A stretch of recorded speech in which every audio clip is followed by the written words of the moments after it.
Okay, there you go. So warning about overconfidence sa second half ng James chapter 4. Ito ay ano lang naman, 5 verses lang. Itong James 4:13 to 17. Ang two main parts ng passage na to, yung first part is 13-14 and then 15 to 17 yung huli. Trusting the will of the Lord. So may contrast siya, no? Kasi yun nga yung unang bagay na tinatry na i-correct dito sa issue na ito. For example, sa Proverbs 27:1, do not boast about tomorrow, for you do not know what a day may bring. And then Matthew 6:34, which is following the same tradition, idea. So do not worry about tomorrow, for tomorrow will worry about itself. Each day has enough trouble of its own. And then yung immediate context ng passage na ito sa verse 13 hanggang 17, both the previous and this text talks about the wrong use of speech for Christians. No? Yung unang part is about judging one another, and then kung medyo lumayo-layo ka pa, ay yung nagre-result talaga sa sa humiliation, naghihiyaan talaga.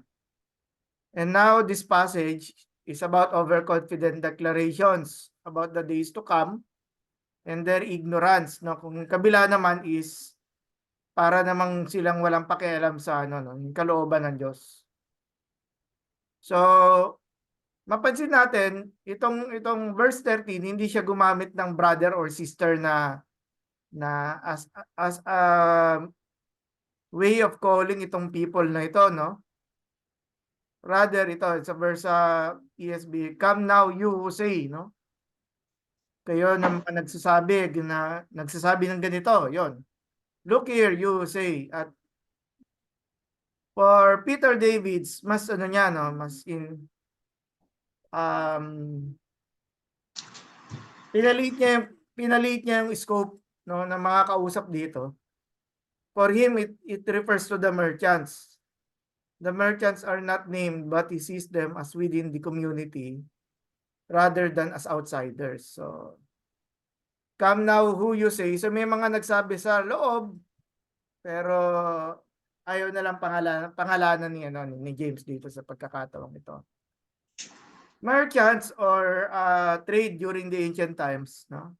Nung nag-check ako, marami pa akong pwedeng masabi tungkol sa yung sa pagninegosyo noon, pero gusto lang naman natin makita kung paano kasi ang trading baka Stone Age pa lang may mga trading na, no? Nagpapalitan na sila ng kalakal, kung anong meron silang tanim, ano yung merong bunga, yun yung pinagpapalit nila. Again, the first century was a period of great commercial activity, especially the Hellenistic cities of Palestine, the Decapolis, ito yung 10 cities, no? Were heavily involved in commerce of various kinds. Many Jews were active in these business comings and goings. Large numbers had settled in cities throughout the Mediterranean world for commercial reasons. So parang yan yung kahit sa atin yung understanding kung paano nakakarating yung palay, no? At nagiging bigas yan, no? Nakakarating sa ating sa kapitbahay natin, may mabibili tayong mga bigas eh. First So, meron Timothy din silang Dan? Meron din silang yung economics, yung trail ng economics noon, di ba? Yung palaisdaan. So, may mga nangingisda and then pagkahuli pa lang ng isda, meron na babawasan na agad kasi may tax collector. So yung prices noon na naapektuhan na agad dahil sa tax collection. Tapos yung transportation na magdadala din sa mga malalayong lugar at yung mga retailer pa. So maraming masasabi tungkol sa pagnenegosyo, no? And then ipasok pa natin dito yung good roads na ginagawa ng Roma, no? Kung i-Google ninyo, may mga images kayo makikita na yung paggawa ng ano, no, yung ancient Roman architecture. Yung kalsada nila buo pa rin, no, until now, at nagagamit pa rin for ano, no, for commercial uses. Although syempre hindi na applicable diyan yung mga 10-wheeler na truck natin meron ngayon, ano.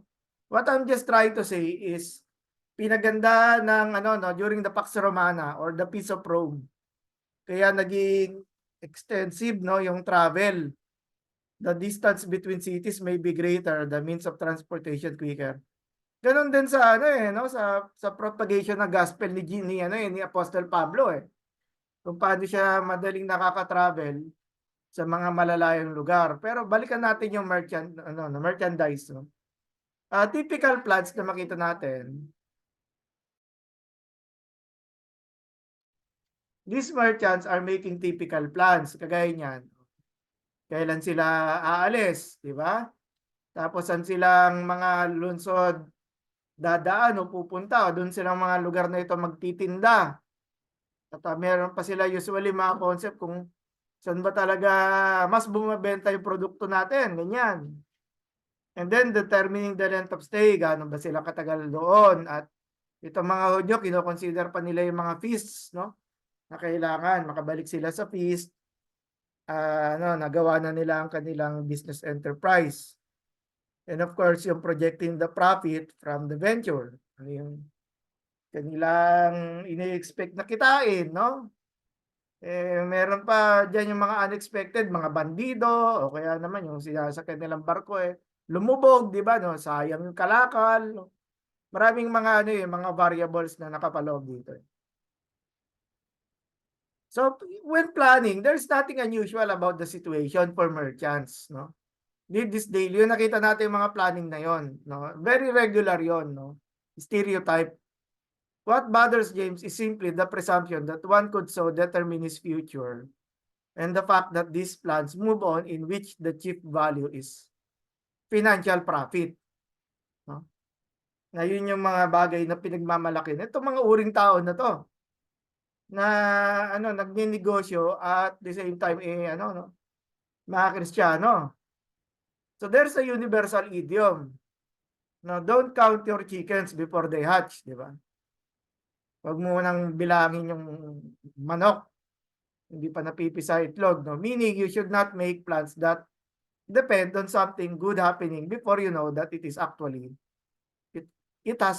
happened. So antayin mo. So kaysa yung nagiging overconfident, no, yung presentation. So definitely there is a test of wealth being involved dito, yung paghawak ng pera. Sa chapter 2 meron din ganong discussion about yung yung Christian treatment ng kanilang mga kapatid, no? Hindi mo sasabihin lang na, "Oy, nagugutom ka. Kawawa ka naman, pagpe-pray kita." Di ba? Ipakainin mo. O kaya ganun din sa pananamit, di ba? James point out their foolishness. Come now, you make plans. You don't even understand how little control you have over life itself. And then si Bob Gundry, the businessmen may have less time to do their business and make a profit than they expect to have a plan on having. Tomorrow remains unknown to them. So this question na, kung ganon, dapat ba tayo nagpaplano pa? Mamaya pag-usapan natin yung pagpaplano kasi parang hindi po negative yung pagtingin dito sa plano. Ang negatibo dito yung ugali, di ba, yung ugali ng tao na very presumptuous. Sabi ni Douglas Moo, while the rich in 5:1-6, yan yung sa sa May 1, na lang, recording na lang ang isasabit ko. Are unreservedly condemned, the merchants of 4:13-17 are exhorted to change their attitudes. It is not their wealth that James criticizes, but their boastful arrogance. This suggests that the people James addressed in this paragraph are probably Christians. At meron silang chance, no? Para makorek yung kanilang pananaw tungkol sa pananalapi, di ba? Lahat tayo kailangan natin ng pera, no? Yung wife ko nga sabi niya ang kailangan niya, eh, maraming pera, yun. Kunyari lang, hindi lang pera. Hindi ako pinapansin. So yan, sa test of wealth yan, isa silang ano 'no, mga Czech na ano 'no, yung ginagera ng Russia ngayon 'no, isa silang, group of Czech writers. Si Saint Nicodemus the Hagoriot hindi ko siya masyadong kilala, eh. Sabi, "They were people relying only on their own knowledge and will and ignore God's providence, cooperation, and help." Yan. So we can learn from the content of the above quoted verses that among Christians were already from the early days of the church, people from different social strata, iba-ibang uri ng pamumuhay. So meron din mga mayayaman na believer, yun yung isang gustong sabihin dito. Maging doon sa time ni Trajan, which is ano no, 120 years lang pala. 120 AD onwards, no? Already from James 2, where James calls the believers to manifest their faith by providing clothes and food to other people. So it's also a call for charity or generosity. Yun nga lang, ibinangga ito, yung sabi na napakarami mong pera, pero maiksi lang yung buhay mo. Shortness of life, NIV, you do not even know what your life will be tomorrow. What is your life? So para sa NIV, hinati niya in 2 sentences. Ito naman sa NASB, isa lang. You do not know what your life will be like tomorrow. So pareho niya nakaka-capture yung ano, yung point ng pagiging sandali lang ng buhay. At sa verse 14, for you are a mist that appears a little time and vanishes. Sa New Living Translation naman, your life is like the morning fog. It's here a little while, then it's gone. So, masining no, yung presentation ng NLT. Still on the shortness of life. Remember, sabi ni Job, no? Remember that my life is but a breath. My eye will not again see good. The eye of him who sees me will behold me no longer. Your eyes will be on me, but I will not be.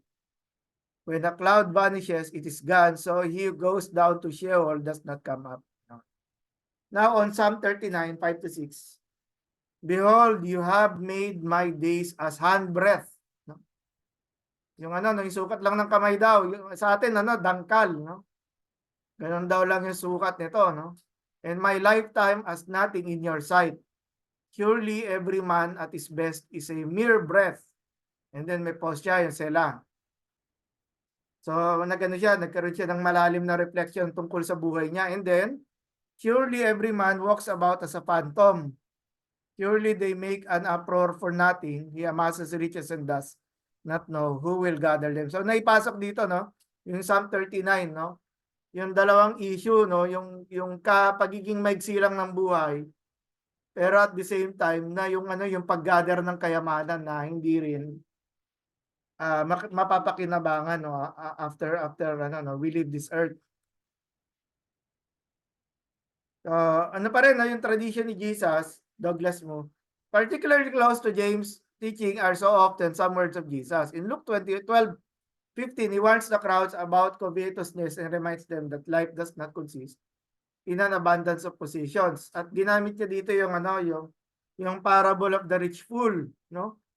Na ang problema daw nitong rich fool na to, ang dami raw niyang aanihin pero ang liit daw ng kanyang ano, pagtatabihan yung bodega niya. Kaya ipapagiba niya raw yung bodega niya, magpapatayo raw siya ng bago. Pero sabi doon sa parable, full daw siya kasi yun ding gabing yon, no? Hindi na may sa katuparan yung plano niya kasi kukunin na siya ni Jesus, no? Kunin na siya ni Lord. So illustrated yung point na to para sa mga business people, no?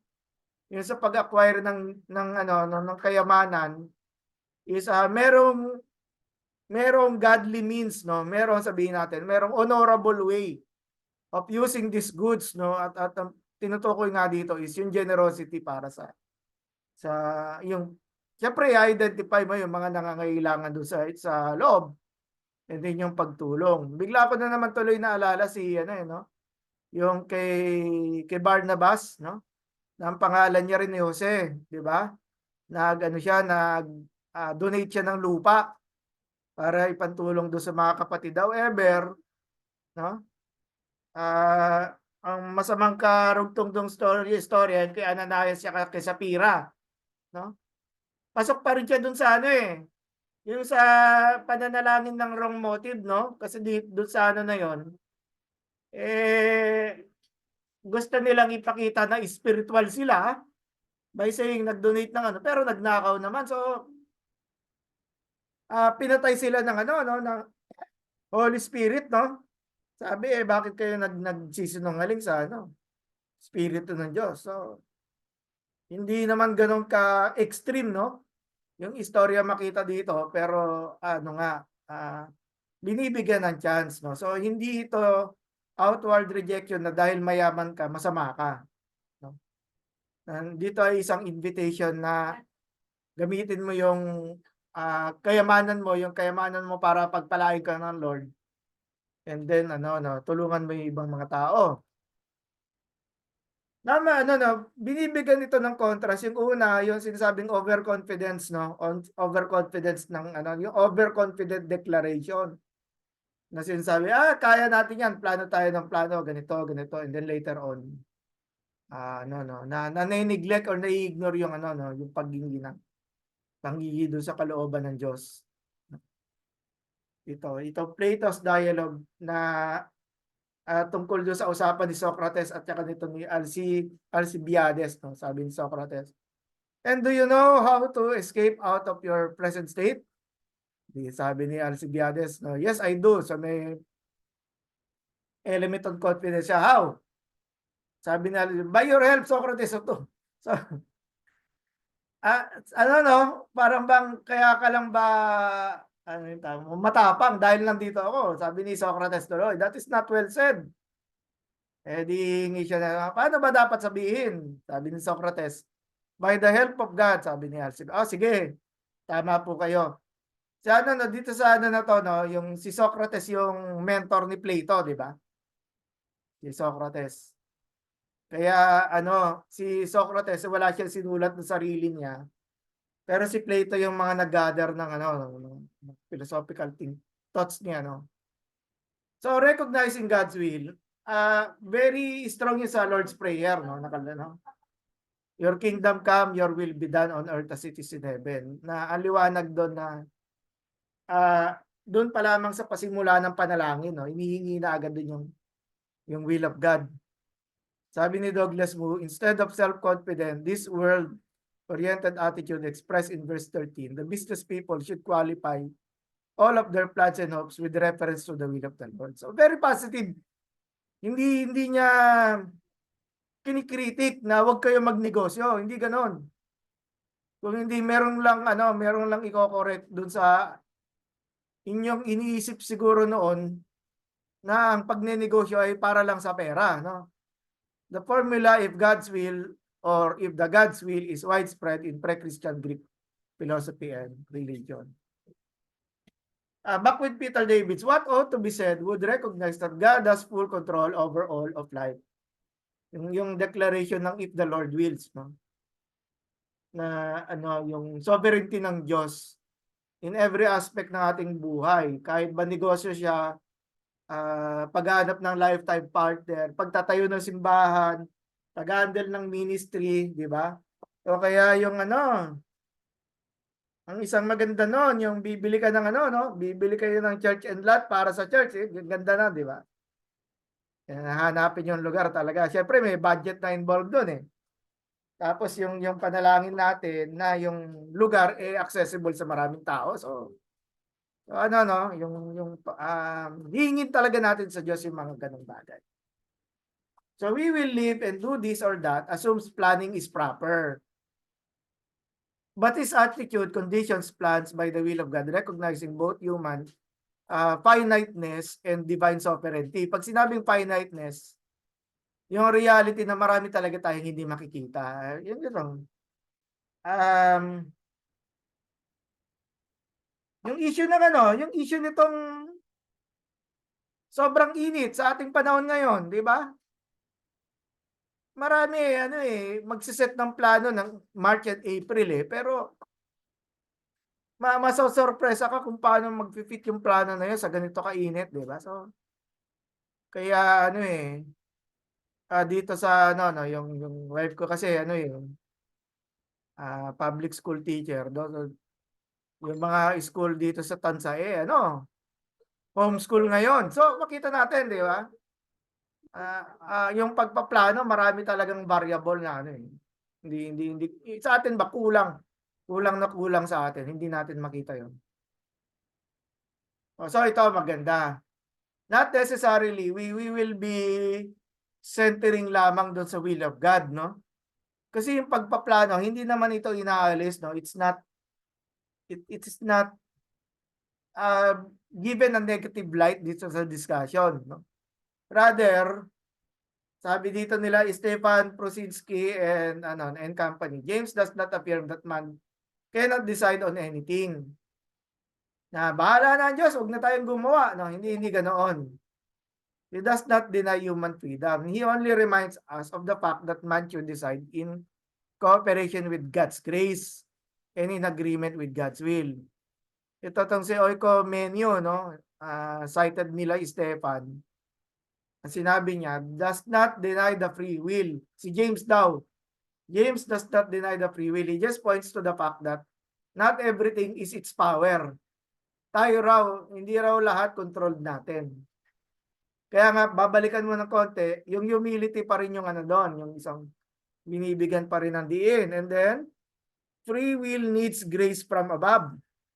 Indeed, it is possible to strive and to travel and to trade and to do everything for life, yet to ascribe it not to your effort, but to God's, yung kabaitan ng Diyos, God's mercies and kindness sa atin para i-conduct natin ang yung mga plano natin in order to gusto nating umunlad yung buhay natin. Kaya nga po meron pang negosyo. Still with Prosinski, thus James does not reject business and trade as such. His reservations are focused on man's life far from God and on the situation when someone sees the aim of his entire life in the efforts to achieve working results, progress, success, and profit. His warning is addressed to the people whose plans are focused exclusively on building happiness in this life and age. Tangakala ng mga taong ito na magtatrabaho ako para kumita ako ng pera para maging masaya ako. At ang isang bagay na sinasabi dito marahil ni James, hindi directly, napakalungkot naman ang buhay mo. Kung doon ka lang, kung sa pleasure seeking lang umiikot ang iyong buhay. Still with Prosinski, man should not expect that God will do everything for him. However, he should comprehend the fact that his activities and decisions bring a real benefit only if they are in line with God's commandments. Kaya nga nakakatuwa, di ba? Pag nagsikap tayo, tapos nagpray tayo sa Lord, tapos tinugon ng Lord yung in-honor ng Lord yung ating mga pinaghihirapan, di ba? Kasi alam natin na hindi tayo ang tawag mo dito, lumaro tayo sa tama. Sinabi rin ni Apostol Pablo, di ba, yung winner ay itinuturing lang na mananagumpay siya pag nag-play siya sa rules. Di ba? Ganon din tinitingnan ng Lord yung mga efforts natin. Na mahalaga yung na ipagkakatiwala sa Diyos yung mga bagay-bagay. Kasama na yun itong negosyo. O kaya yung mga decisions in life. We live in a time when planning, so itong si Prosinski, kinikritik niya na yung atmosphere ng mundo, no? Has become a scientific domain and usually almost everything is being planned. Sometimes even what should not be planned. Nevertheless, in our planning, we should not forget God.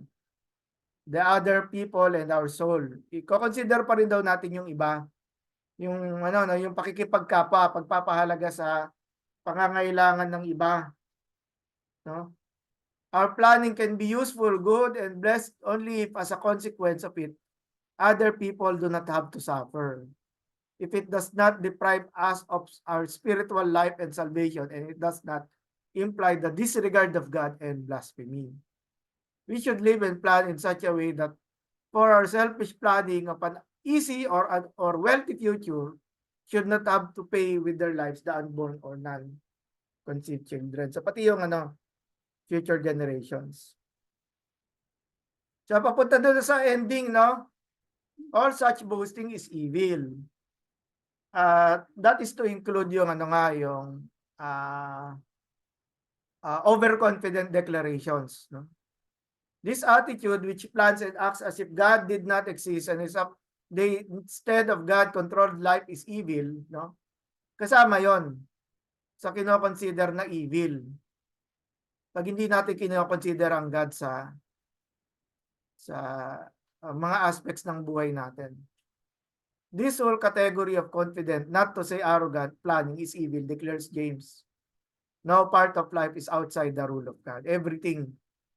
Kaya kaya dapat matakot tayo, or yun nga, yung whatever we do, no, we eat or drink, no, we should give honor to give glory to God, no?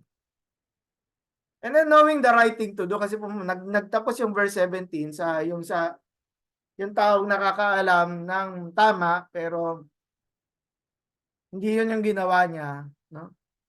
Nagkakasala siya. Very actually nalalaliman ako sa text na yun, no? Pag dumarating dito, malalim siya eh. Kasi paano kung hindi mo alam tapos biglang di ba? So therefore, for everyone who knows the right thing to do and does not do it, for that person it is a sin. The verse appears as a proverb saying that attempts to sum up, no, what has been stated in the previous verses. The origin of the saying is unknown. It is a familiar feature of James' style to conclude his arguments with a popular saying or a maxim. Knowing what to do and acting accordingly is one of the main themes of the letter. Ito na yung last slide, alam ko eh. First, it is not speaking of sins of omission per se, but of acts which one knows one ought to do, pero hindi mo ginawa. Alam mo na yung dapat gawin. The second, it is clear that the surface good one ought to do is to plan with the consciousness of God. Yung pagpaplano, so pasok pa rin dun sa yung problem ng overconfidence, no? The failure to do this is not just foolish or bad, it is sin. Pag paggawa raw tayo, mga Christians, no? Kilos daw tayo ng kilos, pero inignore daw natin yung God. It is sin. Or baka nga idolatrous pa nga, no? Third, the context is that of merchants whose business interests lead them to forget God and thus of Christian warnings against greed and hoarding. Okay, so dito na po tayo magtatapos. Inabot tayo ng 3:29. Ano po mga reaction ninyo tungkol sa siguro kung isa-summarize, makita natin that alternatives yun no? Yung problem ng overconfidence is dahil ina-assume niya na agad yung kikitain niya. So nakatingin na agad siya dun sa yung income, nagko-compute na agad siya, which is really wrong kasi wala pa sa kanya eh. So very presumptuous ito. At yung kabila naman, to correct the problem is hingin mo yung will ng Diyos. Doon sa listahan kanina ng mga tanong niya, saan ba magnenegosyo? Again, that is stereotype. Lahat ng mga nagnenegosyo ay kino-consider yung mga factors na yon, even capital and even assets, no? Yung paano i-manage yung assets. Naalala ko na naman si Kuya Jim. Kasi nangongontrata ito eh. So,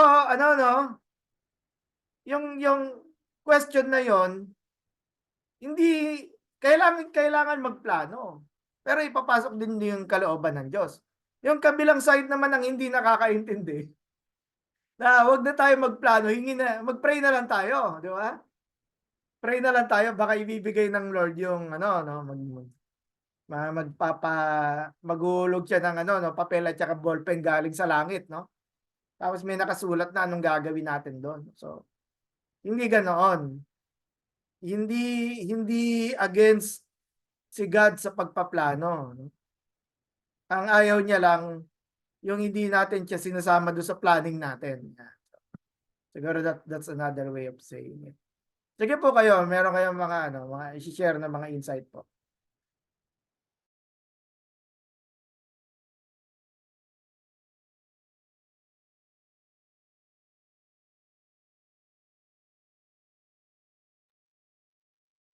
Kuya Jim, unahin na kita. Kasi ano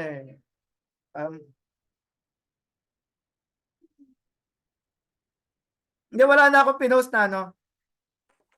Wala na akong pinost na. Binubuksan ko lang, sir.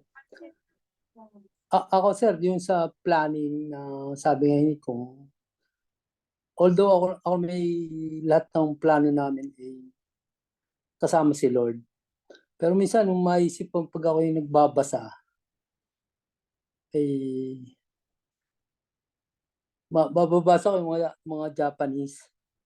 Sa atin, kung plano, 1 taon, matagal na yung 5 taon. Pero mga Japanese, they plan their business up to 100 years.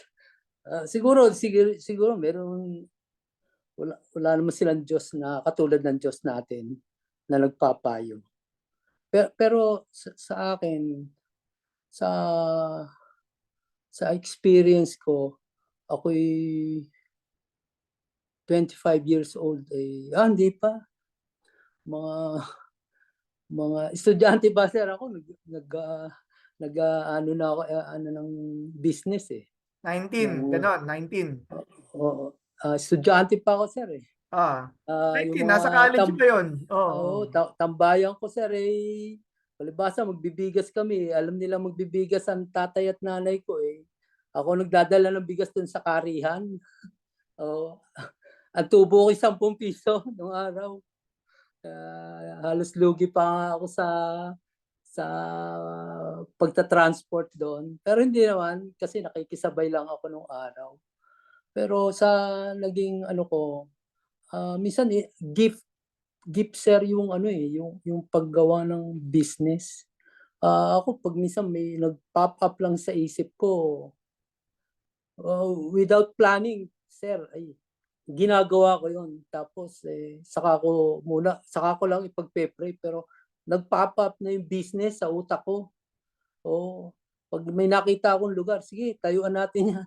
Pag may nakita ako, tayo yung sinasabi ko sa misis ko, pero minsan nga sabi ng asawa, para ako sumusugod sa gera nung walang dalang gamit. Pero hindi, kasi talagang yung excitement ko kagad, yun ang inaano ko sa aking paghahanap buhay kahit nung nagbibigas ako. Ako sir, sa ngayon naman, sa kaalaman ng lahat, ako halos retired na lang. Hindi na ako nangungontrata. At talagang sabi ko nga ako po kakunti na nalalabi sa buhay ko iukol ko na lang kaya po ako nag-aaral ng biblical study para makapagturo at maging sound teaching yung aking tinuturo sa binibs ko. At ako'y lagi lang nasa background ng aking pastor. Gusto nga nila sabi, i-ordain akong pastor, pero sa akin, hindi, taga ano na lang ako, taga-suporta na lang ako ng pastor. Supporting Yun na role, lang ang akin. yes. No, kaya sa pag palibasa naging Christian po ako. Ako'y sorry kung matagal sa kwento. Kung maging Christian ako, marami akong natutunan sa pag-handle ng business. At ayun isa sa naging unang-una siguro ang best teacher ko yung asawa ko. Napaka-generous ng asawa ko. Dati ako madamot, sir. Napakadamot, gusto ko accumulation lang. Mag-accumulate lang ako ng yung asawa ko generous yun. Yun ang una kong palibhasa yung asawa ko, Christian na. At maraming naituro sa akin din sa kanyang kaya siya naman yung nagpipigil sa akin. Kaya ayun ang natutunan ko na laging yung mga yung mga sayings sa Bible na yung teach us to number our days that we may gain a heart of wisdom. Mga ganon yung 1 Timothy 6 tungkol ito sa yung you cannot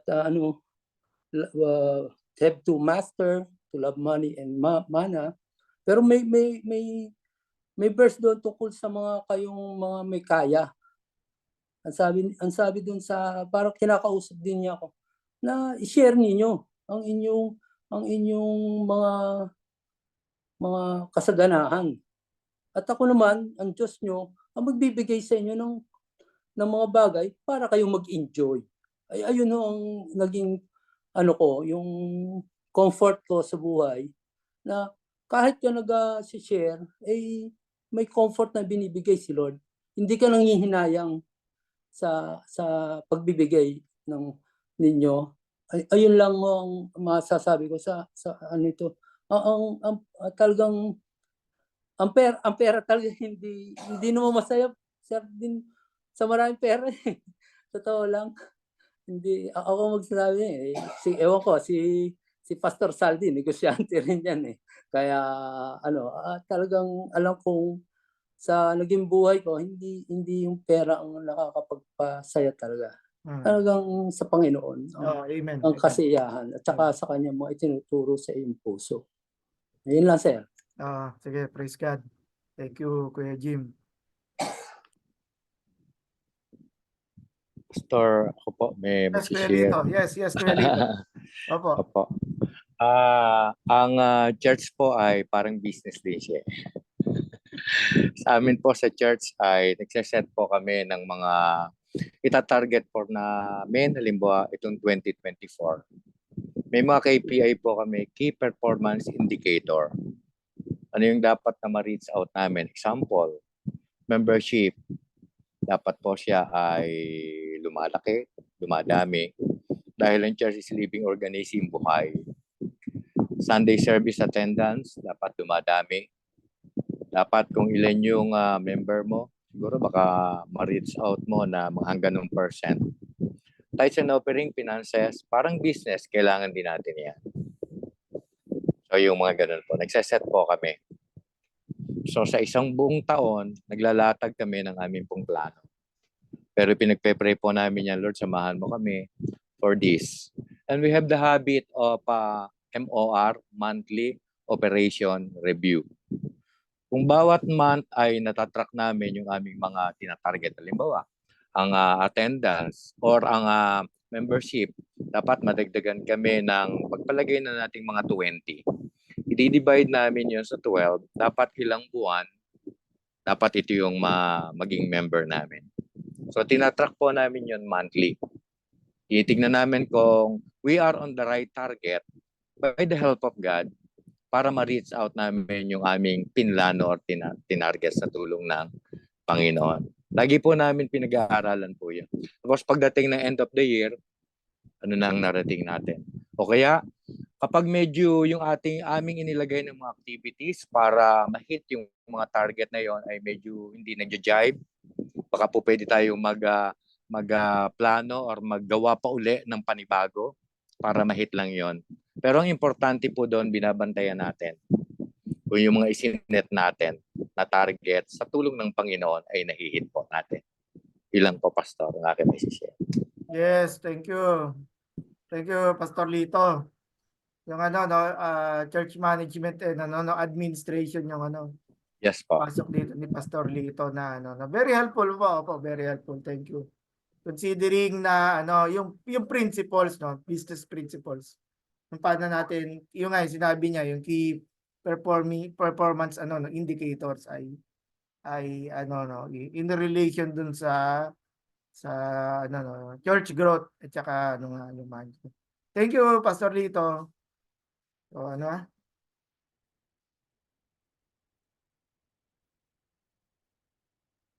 Sir, sa akin po ay siguro po yung kasi binasa ko po yung chapter 4 verse 13. Nakita ko po dito parang yung sinasabi nga na yung sa sinasabi sa Proverbs na in all your ways acknowledge him and he shall direct your path. Dito po hindi ko po nabasa yung God doon sa ano, hindi niya in-acknowledge yung God dito sa ano sa chapter 4 verse 13. Kaya ito yung naging dahilan na kumbaga tayo kapag ka na kagaya nga mag-business tayo, which is naranasan ko po yan sir.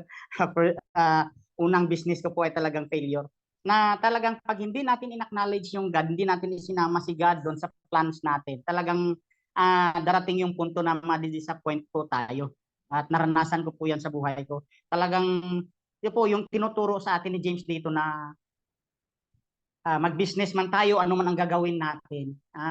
We have to acknowledge God sa mga gagawin natin kasi siya yung mag-direct ng path o nung gagawin natin para tayo ay magtagumpay doon sa plano natin na yun. Kasi kapag wala ay talagang kahit na anong galing mo sa business, ganong galing doon sa pagpaplano, talagang pag hindi mo kasama ang Diyos, ang tendency talaga ay talagang mapi-fail ka kasi kung titingnan po natin dito, sabi nga si God yung nagbibigay sa atin ng lahat ng grasya, ng tulong na para tayo ay maging successful po sa business, sa larangan ng business o sa larangan man ng kung anong pinaplano natin gawin sa ating mga buhay. Isang ano po yun, isang kwento po din sa akin na nakita ko sa buhay ko na i-apply ko po ngayon ay totoo po. Kasi ako nung nag-business po ako kasi marunong po ako sa sasakyan. At sabi ng ate ko, magtayo na tayo. Sabi ko, hindi muna kasi kailangan ma-secure ko muna lahat, gamit at saka yung dagdag kaalaman ko at saka yung papers na kailangan doon pag naglakad ka ng SEC yung SEC registration. Sabi ko may kulang pa. Sa pagmamadali at hindi pag-acknowledge doon sa pagpipray sa God kung anong ng mga nararapat gawin. In short po, yun, na-fail po yung business ko na yun. At napunta ako na lang sa yun, para bang naging technician na lang po ako sa ibang mga sa ibang company at sa ibang mga shops po. Kaya yun yung nagiging lesson ko po na nakikita ko po ngayon dito sa may chapter 4 ng James po na particular po dito sa verse 13 na kahit na anong galing mo, kahit na marami kang nalalaman, basta wala ang Diyos, hindi mo na-acknowledge ang Diyos, sigurado po. Talagang kaya nga sabi niya hindi kasi natin alam yung bukas. Sabi ni Lord doon, ikaw hangal ka, sabi niya. Nagsasabi ka ng ganito, wala kang mapaglalagyan sa kamalig mo, sige, at kukuhanin ko ngayon sa iyo yung buhay mo. O, ano ka bukas? Wala ka. Kaya ito po yung nakuha ko po ngayon na kumbaga binalik ko sa buhay ko, natutunan kong aral sa buhay ko na talagang lahat na gagawin sa buhay dapat ang Diyos ang una. Kaya sir, salamat po muli na natutunan na ibalik po yung nangyari sa akin. Oo nga. Actually, bumalik sa akin yung sinasabi mo Pastor Jerry. Kasi nga yung pinag-uusapan natin na hanapin yung kalooban ng Diyos. Nung mga 20 years old ako na hindi ko maintindihan yun Yung lagi sasabihin, hanapin mo yung kalooban ng Diyos. Sabi, ano yun? Di ba? Kasi iniisip natin, tayo rin yung magkocontrol ng buhay natin, di ba? Pero now na yun nga, kausap ko naman dito mga hindi naman kahapon lang pinanganak. Yung mga karanasan natin, para mas maintindihan natin. Ano yung mga sabihin natin. Pero bata pa ako, sir. Joke lang po. Sige. Ito, so may matututunan si Sister April dito sa sa usapang matanda. Usapang matanda. Na yung na-sidetrack tuloy ako Ha? Dumaan ako doon sa memory gap And then, yung kahalagahan ng pagkilala ay kagaya ni siguro rin part na rin ng process para tayo ay turuan Kuya Jerry yung pagkakamali rin. So part 'yon para nang sa ganun ma-realize natin yung lalim ng meron tayong ginagawa doon. Meron tayong ginagawa na hinihingi na muna natin yung kalooban ng Diyos. Yun. Sige. Sige, thank you kay Jerry, the rest, ganyan. Ayun. Ayun sir, ako naman po. Opo, Pastor Saldi. Opo. Ayun sir, ako din po ay more than 20 years na ring businessman. Ang talagang ano diyan po kasi una, kailangan matyaga ka eh. Ikalawa, lakas na loob din. May mga times kasi na talagang magpe-fail ka tulad yung sinabi ni Kuya Jim, ni Brother Jerry na talagang magpipil ka eh. Pero nandun pa rin yung eagerness mo na bumangon.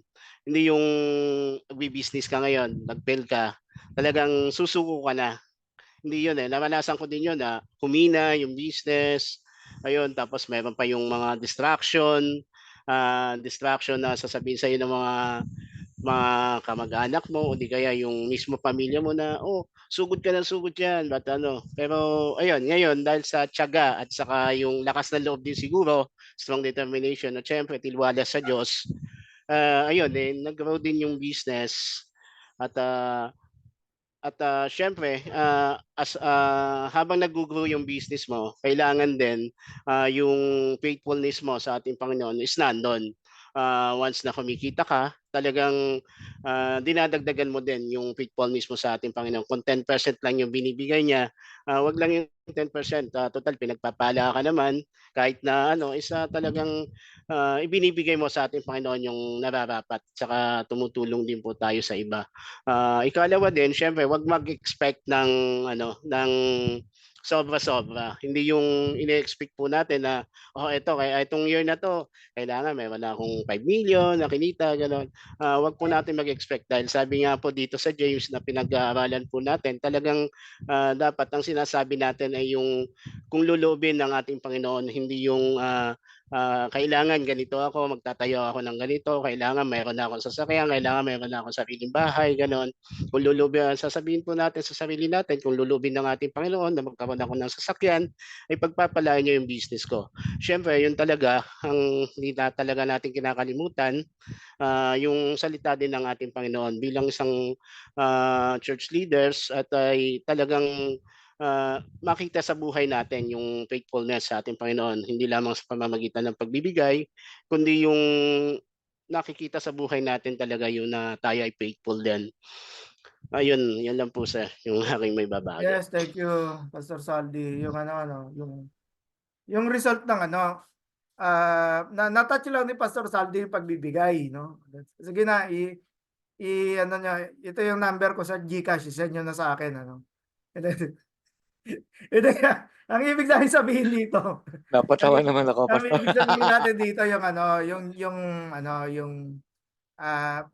pag-honor sa God, yan. Pag-honor sa God ng mga kayamanan natin, lalo na kung yun naman, wala naman taong nagnenegosyo na palugi, eh. Di ba? Ang gusto natin lagi, merong kikitain nun, eh. From there, yun. Yun, may yung binibigyan pa ng bagong purpose ng Lord yung ating mga tinatanggap. Okay. Pastor, Yes, mag-share Kuya din po Lito. ako. Pastor Lito. Na-remind din po ako dun sa mga binabanggit din nila. Tayo yung mga Kristiyano, dapat magnegosyo tayo, makipag-transact tayo na tayo ay Kristiyano. Alam naman natin ang kalakaran ngayon sa negosyo. Correct. Alam po natin ang kalakaran ngayon. So, makita sa atin si Kristo, the way kung paano tayo nakikipag-transact ng ating negosyo, the way kung paano tayo nagtatrato sa ating mga customer. So, yun lang po, na-remind lang din po ako kanina. Tama naman po yun, po. Tama naman yung sinabi rin yun. So, later, thank you.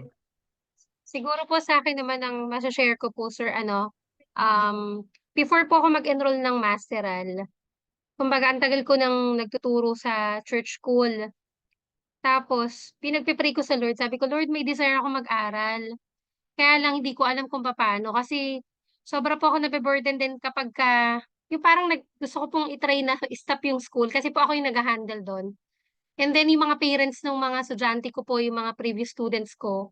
Tapos yung mga susunod na anak nila, lagi ako kinakausap na, Ma'am, enroll namin next year. So parang nabe-burden po ako kung i-stop yung school kasi ako lang yung nag-handle. So hindi ko po ma-stop. Tapos ang nangyari po noon, yung pandemic po, nagka-pandemic. And then, kumbaga parang na-force talaga ma-stop yung school kasi nga po preschool yung hinahawakan ko. And then hindi naman po gano'n ka-stable yung internet connection sa lugar namin. Tas hindi din naman inform yung mga parents kung papaano yung internet yung maging modality po, kumbaga online modality. So, ayun po, sa makatuwid na-enroll po ulit ako sa PTS kasi naging available po online. Tapos kumbaga yung Lord din yung gumawa ng paraan para ngayon po nasa second year na ako. And then yun nga, dun mo makikita kasi sabi po 'di ba dun sa kawikaan, yung pagpaplano katulad po ng nabanggit ko kanina, mahalaga din na nagpaplano tayo, pero yung Lord yung nagpapatupad. At the same time alam din ng Lord yung desire ng puso natin.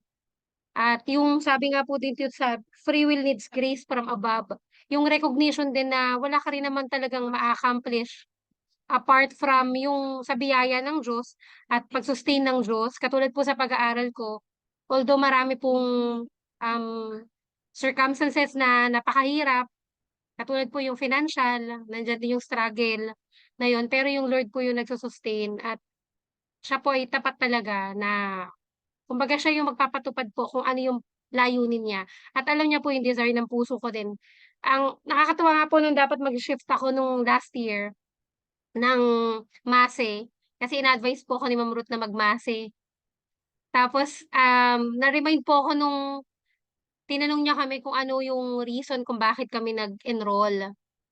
Eh, ang akin pong reason talaga ever since kahit nung ako po'y undergrad, sabi ko dun to be ano, fully equipped na minister of the word. So, ayun po nung sinabi ko po yun nung sharing time namin, na-remind agad ako sabi ng Lord kumbaga sa'kin na, ayun kapag nag-biblical studies ka ba, ano yung mas makakapag-equip sa'yo para maging mabuting tagapangasiwa ng salita ng Diyos? Kung magmamase ka o magbi-biblical studies. Kaya po hindi na po ako nag-shift. Ayun, sobrang ayun, amazing lang yung Lord kung papaano po siya kumikilos sa mga bagay, sa mga sitwasyon, tsaka sa mga tao po na ginagamit niya. Para po i-direct talaga yung path ng kanyang mga anak. The same time po yung reminder nitong James, yung humility po talaga sa harapan ng Diyos at yung wala tayong kayang ma-achieve ng hiwalay talaga sa Panginoon kasi mapapahamak lang talaga tayo. Ayun po. Thank you po. Thank you. Pas Jordan, meron ka gusto i-share? Pastor Jordan.